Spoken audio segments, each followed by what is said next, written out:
This is the Valley Today. New this morning, 4 teenagers are injured too critically after a crash in Detroit Lakes. The State Patrol says 2 cars crashed yesterday afternoon at the intersections of Highway 10 and Long Lake Road.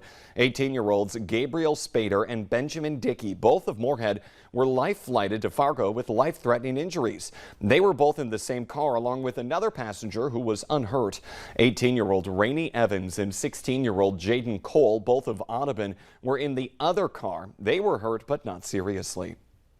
We have a breaking news update on a story we first told you about on Friday. A man wanted for attempted murder is now in jail after days on the run. Police arrested James Van last night in Mandan.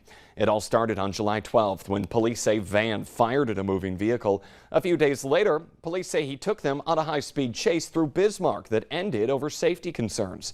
Authorities say he was arrested last night without a problem.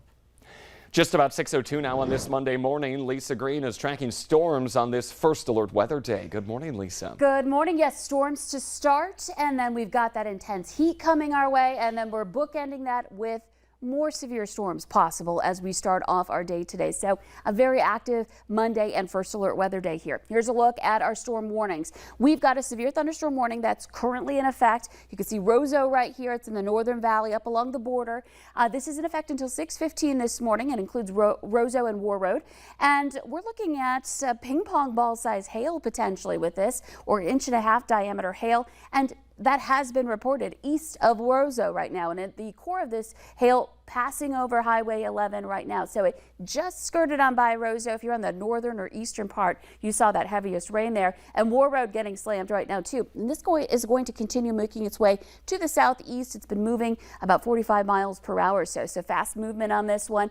Hail size estimates coming down here just for the moment. That could increase once again. In fact, I'm not keeping up with it in my tracking here. We're looking at less than 1 inch in diameter at the moment. Lots of lightning associated with that too. So if you're in this area, stay indoors, stay away from the windows with that large of hail possible, and let this pass before you hit the road to get to where you need to be today. There are other places we've been seeing some rain and thunder, not nearly as intense. The storm that was moving through places like Walsh County earlier on has really kind of fizzled out. We'll continue to monitor other areas of some rain here this morning.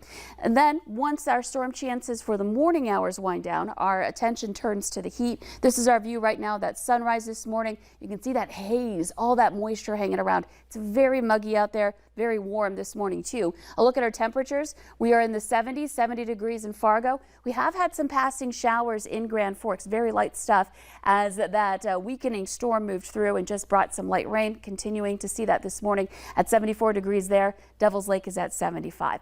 Here's our planner for today. Heat going to be the big factor here. We're looking at heading into the afternoon hours for Fargo.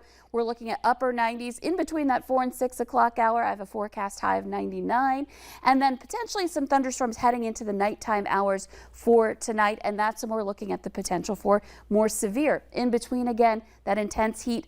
Air temperatures in the upper 90s, heat index values in the 100s. And those areas in the heat advisory that's in effect will be those places that could see that century mark here today.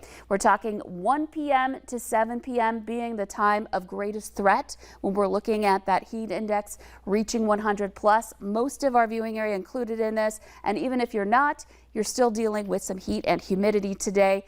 And yes, the thunderstorm risk as well. Everybody under the threat for some storms heading into tonight.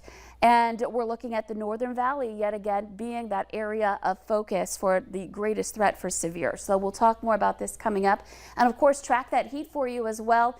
And when I come back, we'll take another look at that severe storm that's currently in effect in Roseau and Lake of the Woods County. A lot to go over this morning. Lisa, thank you. It is now 6:05. We do want to remind you about plans for active shooter training in South Moorhead this week. It will be going on today through Wednesday at Horizon Middle School. You might hear simulated gunfire from the building. Ridgewood Boulevard between 36th and 40th Street South will be closed to traffic each day from 8 to 5. One man is in jail after reports of shots fired in North Fargo over the weekend. It started late Saturday night when someone reported 2 loud bangs in the 300 block of 7th Avenue North, and they found a bullet hole in their wall. Officers found bullets in the grass then across the street, but no suspects.